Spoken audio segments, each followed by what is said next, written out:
Hey Garth, welcome back to the show. It's good to see you. Jason, happy rainy day from Toronto, but It's always good to snowing see here you. in Like a ray of Calgary, sunshine. and I'm going to Okay, stamp this. It's like at the start of May, and it's snowing out here. I know, I It's know. ridiculous. It's ridiculous. Yeah. Anyways, welcome back. At least but we're you're like, inside. but you're like a ray of sunshine to me, buddy. Thanks, you too. Hey, listen. Before we get into this, I've got a quick question. This might be a hard one though. So here it is. What are the top three books you give to a new leader? Top three books. Just give me the titles. You don't have to qualify it a whole bunch, but what comes to mind first? What comes to mind first is we should change these cold opens to like putting Garth on the hot seat sessions. Like that's great. You always come out first with the questions. Okay, top three. Yes. Top three. Okay. It's these are impossible questions, but I go back to our first guest, Kurt Gray of season Yeah. 3, Beers Book Club. Kurt Gray's book, Outrage. I think that's really significant. Moral philosophy. I think as leaders, we need to stand above the fray, and he helps us do that. Good one. That's a good one. Yeah, and I do think as an educator, Never Enough by our previous guest, Jennifer Wallace. That Good is one. a powerful book. And then, of course, recency bias too, Cassie Holmes, the happier hour, because I'm really focusing on like staying above the fray. Hmm. How do we get there? But then what I love about this season, Jason, is how all of these books, you can almost draw a thread between all of them. You can. Joy, how are we spending our time?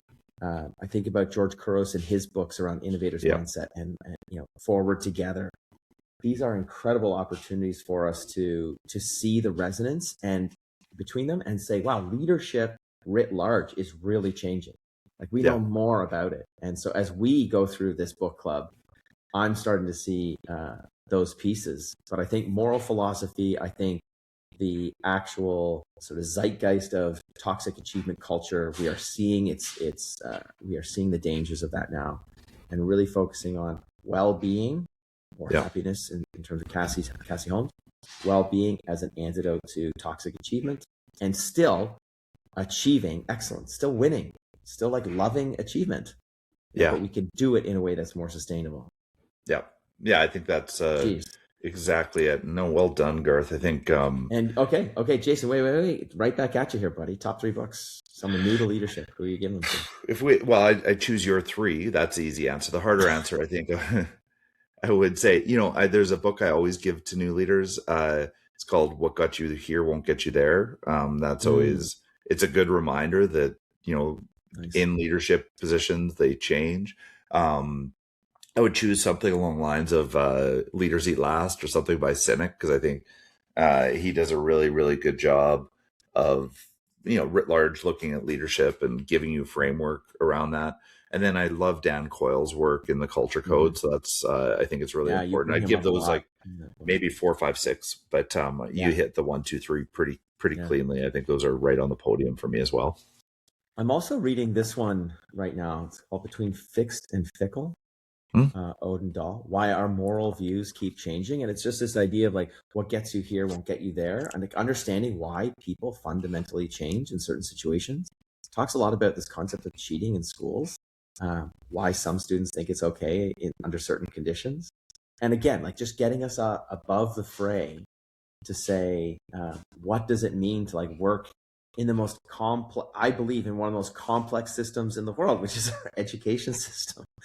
Hey, Garth, I wonder how you have so much time to read and does it bring you joy? Oh, maybe we'll answer that in this podcast.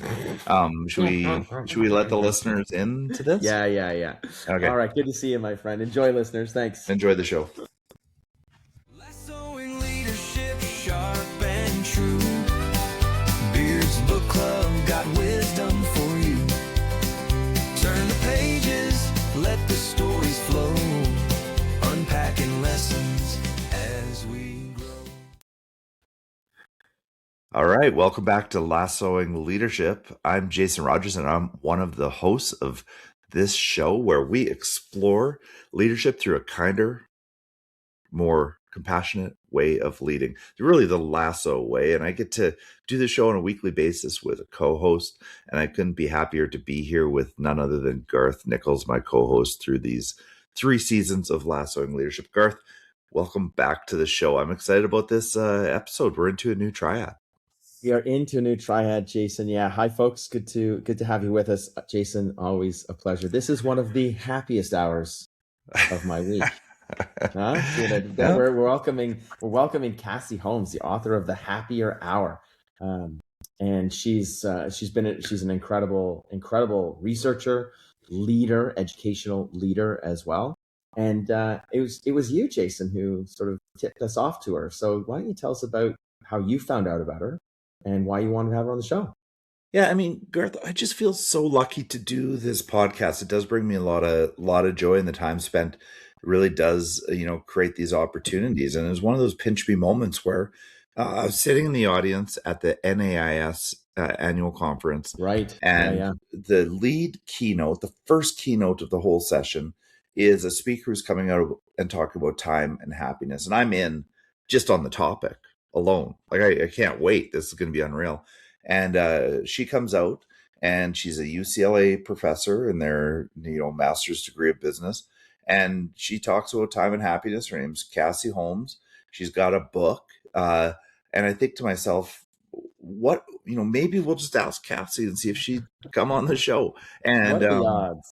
What are the odds? And I'm telling you, listeners, I think you're really going to enjoy the conversation we have with Cassie eventually. But if you have the chance to read her book or see her speak, or it is really worth your time. I have to say, firsthand experience, as I sat in the audience and watched her give her keynote presentation, it was so resonant that it took me and all the people around me, my colleagues, through a range of emotions.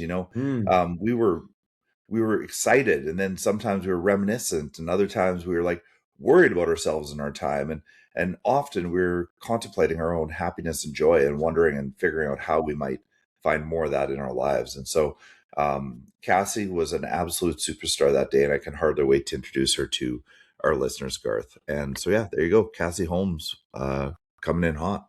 Yeah, so we've both read the book in advance of having her on. And one of the things that really stood out to me was this notion of time. Yeah. And you and I have talked across the however many podcasts we've done now, here and there, about how we use our time, and slow walking around the school and those types of things. And one of the things that I remember from working at my previous school was we used to run a student forum. It was called Periscope.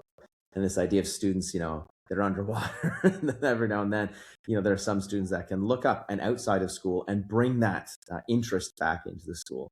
And I remember I was at one of these Periscope sessions. It was after school, and the students were speaking. And, like any good student speaking, there are limitations. You can only, you have to speak within 10 minutes. Mm-hmm. And as this was going on, we were getting later and later and later. And a colleague of mine at the time, she's a brilliant educator, she's a brilliant activist. Her name's Monique Miller. And she stopped me about halfway through the night because we had a little bit of a break. And she's like, I can tell you're getting itchy. Yeah. She's like, you just got to sink into this. Yeah. Forget the time limits. You just got to sink into this, because this is an opportunity for them. And so she said, try to enjoy the next hour. And so when I read this book, that kept coming back to me. And the ability to sink into certain time, and shift your perspective too, right? About the time that you're in right now. So what were some of the things that resonated with you and your colleagues? Why would you get emotional about it? Well, I think, Cassie talks about the things that are important to you in life. One of the big questions she asks in the book and in the presentation is, when you finish a sentence, I don't have enough time for, that really does come back to the things and you start to think about those important things in your life. I don't have enough time to work out. I don't have enough time to spend with my family. I don't have enough time for a date night with my wife, and you start to think about that. And then, Cassie did talk about, the number of times we have left in any of our lives, with respect to how many Oh, more yeah. family vacations do we have with our full family. If that doesn't Yeah. bring a tear, even if you only have a 1-year-old, you've only got 18 summers left with that 1-year-old, that's just Yeah. not enough time. And so it was those moments where you really do have a moment of self-reflection. You start to think about what is important in your time. And to your point, Garth, I think your colleague's advice was good. Cassie in her book does lean into presence. Are we really present during the moments? And Mhm. being present during the moments and enjoying them for what they are does seem to enhance our joy during the time. So, although it's just a sliver of her book and a sliver of her thinking, she does lean in on that. So I think your colleague was spot on, way, way ahead of Yeah. their time. Yeah. And we get to know Cassie a little bit more through the book too, because what I Mhm. love about the approach to her book is that it's research, but it's also me search, she Totally. says. Totally. And she's got a boy and a girl, 13 years old and 10 years old. And this book is really a personal evaluation of her own life. And then she's sharing it with us. But I do think it's significant that Cassie's experience is now being, she brings this into the UCLA MBA program. Yep. What Amazing. do you And think? well, first of all, we know that this is among the most popular courses at all of UCLA Yeah. Business School. And it does speak to me because Garth, she starts the book with a story about riding on a subway and trying to get home to her Mhm. 6-month-old child and thinking to herself, I need to quit my job. I need to quit my Yeah. job. There's like, I can't keep this up. And she starts her me search with that question. Do I need to quit my job to be a good mom, good wife, good to myself, and a good professional?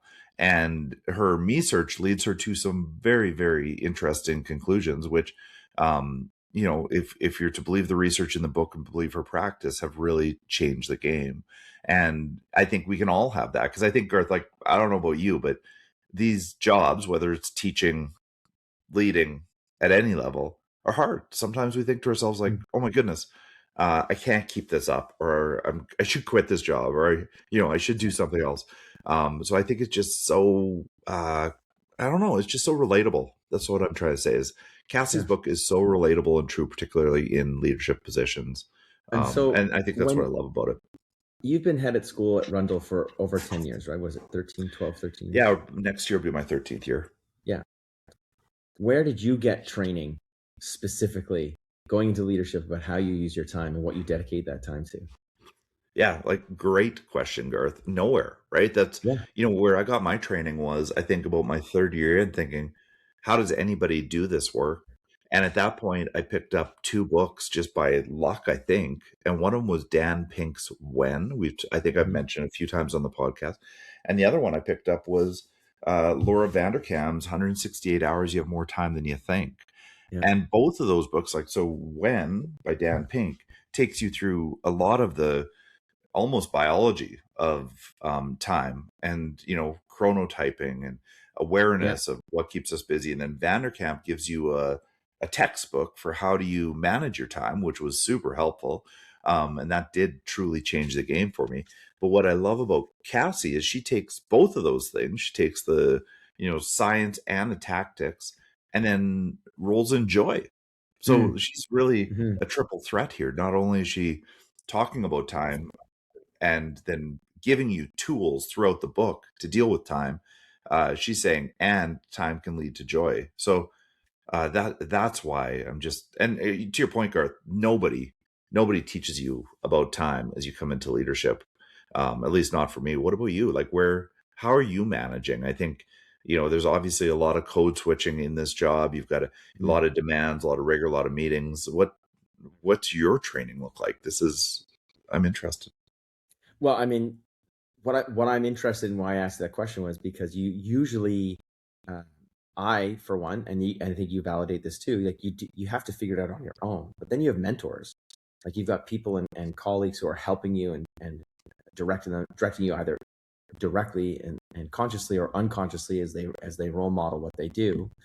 You've also got layer on top of that Atomic Habits, which I think is also a great book for Right. leaders Yeah. too. And so for me, like, you might get this question a lot, Justin or Jason, because I know Justin Medved and I get this a lot with the work that we do with Cohort 21. Jason, you're head of school. You do you're going to conferences, you're presenting at conferences, you're just at the mental health conference. Jason, I don't know how you do it. You get this question. How do you have time to do all of these things? Right. And right. when people ask me, like, oh my gosh, you do this and you do a podcast, how do you have time for all of these things? And my response is like, it's all integrated into making me better at my job, making me better at home, making me like a better person. So I get a lot of joy from our time together. I get a lot of joy working, at the school, obviously, and building those relationships. And if you pay attention to that, then you prioritize that in your day. And I think that's really significant. The other side of this, Jason, I'll ask you this question too. It's like, oh my God, like, do you ever sleep? I'm like, yeah. Like I track my sleep score on my Garmin, and I'm like always like high 80s, low 90s. Well, not always, but usually high 80s, low 90s, because that gives me the energy and the clear headedness to actually do the work and pay attention. So Jason, when people say, oh my gosh, how do you have time for this? How do you, like, when do you sleep? What's your response? Yeah, I mean, I get that question all the time. And sometimes I wonder about it as well, to be totally honest. And I agree, Garth. Like, I sleep really, really well at night and get, the 7 to 8 hours that I need to sleep. Like to sleep a little bit more than that, but typically it's, between 7 and 8 hours. So I do sleep. And I try to do as many things that fill me with joy as I can, because it makes the harder work a lot easier to do. And so, what I love about this podcast is it compels us to do the thing I love, which is read books and think about them. I've got a little bit of ownership in all of it, because I have to have at least 2 conversations with you about a book. And then I have to talk to the author about the book. And one of the things I've valued my whole life is learning, right? Like, I get a lot of joy from learning and interacting with interesting people. And so this really is purposeful for me, and it fills my cup, and it gives me the energy to do things that I might not enjoy as much, and I think that's the reality too. And I think one of the things that Cassie enlightens us to, and this is just such an aha moment, she talks about it when we actually get to talk to her, is there's such thing as having a time deficit, which, is less than 2 hours a day where you are able to, unwind and do nothing. That's time deficit. But there's also a thing of having too much time. There's a time abundance issue. If you have more than 5 hours of time where you're not doing anything, then you're likely to have a similar effect of having no time. So I think we're wired to integrate purpose, life, work, family, and our brains and our bodies require us to do things that are purposeful. And with that, I think we live a happier, healthier, fuller life. And you said it earlier, I know you slipped it intentionally, but it is about integration in all of this. And I think if you come to terms with integration, and if you come to terms with purposefully using your time, where are you putting your time? I think almost anything's possible. There's a lot of time in the day. Yes. And I think what I love about what you're saying too is paying attention to how you use your time, paying attention to when you have time deficit, when you have time abundance. And I love that she is actually at UCLA doing the MBA, where you and I have to read books and, and have authors on our podcast and, look for mentors and stuff like that. She's doing an amazing job of saying to future leaders in business and otherwise, like, you need to pay attention to your use of time auditing. You need to pay attention and be deliberate with happiness, seeking it out, making it a part of your day, and choosing happiness as part of your day. And I think that is such a great, just such a great experience for future leaders to have. I think, fundamentally, and I truly believe this, if I'm going to recommend 5 books to somebody who's stepping into leadership in schools, that's where I know leadership best. This is right now in my top 5. This is so important for school leaders or for leaders in general to get a handle on themselves, because nothing is worse than a miserable boss, right? And I think, your happiness as the leader has an outsized impact on Yeah, your followers and has an that's well oversized said. impact on your organization and your students. And so that's why this, pretty much on my Mount Rushmore of leadership books for new leaders. I don't know if you concur or not, but that's it would be in my package, giving it to Oh, new for leaders to sure. read. I agree with you because it's so accessible, and Hmm. because as leaders, when you step into leadership, your timetable starts to become highly pressurized, and Hmm. you have to control that. You have to be able to make decisions of, is this a no, not yet? Is this a no, not now? And can I push this, or is this urgent? And I always subscribe to, I first heard it through Seth Godin, but if you focus on the important things, less urgent things tend to come up. And happiness is a protector, an inoculation against some of these factors. And I totally agree with you. And I'm so looking forward to our listeners getting a firsthand storytelling from Cassie. And I think, when I talk to people who are stepping into leadership, brand new to leadership, there's two things that I do kind of double down on, Garth. One is people get excited about leadership because they no longer have a teaching schedule, so the time is their own. So it's like, I can do whatever I want whenever I want, and nobody's going to get in the way of my time. And that couldn't be farther from the truth. You know it as well as I do, is that Yeah. almost everybody else is in charge of your time, and like it having a timetable is sometimes far easier, knowing that you're going to start teaching at 8:30 and end at 9:15, and that's it. There's Yeah. no limits, and you have no control, so just get comfortable to have no control. And I think that's the first thing that's super important for aspiring leaders to understand. The second thing is, and this can sound so silly, but it's totally true, is you can't be two places at once. So when you get busy and you realize everybody wants some of your time and you will overbook your calendar where you've got two things at once in your calendar. You can't be two places at once. So don't do that to yourself. Give yourself startup time, ending time, travel time. Make sure you over schedule, don't under schedule, because as much as you want to be busy, you can't be two places at once. And I think some people overlook that too. So you have no control and you can't be two places at once. You got to figure out your schedule. This is hard work in leadership, particularly when you're starting. So leading into our podcast with Cassie, because her book does provide strategies and actionable advice into all of this, I think it'd be great for our listeners, like, think about how are you using time right now?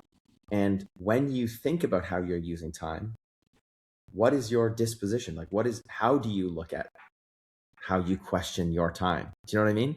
Don't Exactly. just look at your calendar, but think about how you are thinking about looking at your calendar. What are you prioritizing here? Because the action that Cassie's talking about is to not only focus on tasks, but allocate time for experiences that actually bring joy, and so where are we doing that? So change that perspective, look at your calendar with that little bit of insight from Cassie, and then join us next week for this amazing conversation with her. Yeah, I mean, we've got a Wall Street Journal top-selling author on our podcast, following a New York Times best-selling author on our podcast, and we couldn't be more excited for you to lean in with Cassie. Cassie next week. It's going to be unreal, and it could be transformative. And I hope it compels you to pick up the book. But most importantly, I hope it compels you to think about time and joy in your work. It is a game changer. Yeah, and I would also just point out these are two incredible women who are helping shape leadership. Like, the world needs more female leadership. And so these are two incredible books that really help us prioritize a kinder, more compassionate way to lead. There you go. And until next time, listeners, keep leading and reading The Lasso Way. We can't wait to have you back next week. Thanks for listening. Thanks, everybody. Thanks, Jason. Yeah, thanks, Garth.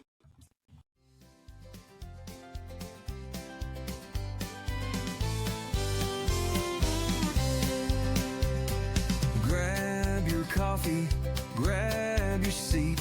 It's time to learn, it's time to meet. Garth and Jason setting the tone. Leadership lessons to take back home. Lassoing leadership, sharp and true. Beard's Book Club got wisdom for you. Turn the pages, let the stories flow. Unpacking lessons as we grow. Keep leading the lasso way. Together we'll grow stronger every day. So plug in your headphones and let's start the show. With lessons from Ted, we'll learn and grow. Lassoing leadership, sharp and true. Beard's Book Club got wisdom for you. Turn the pages, let the stories flow. Unpacking lessons as we grow.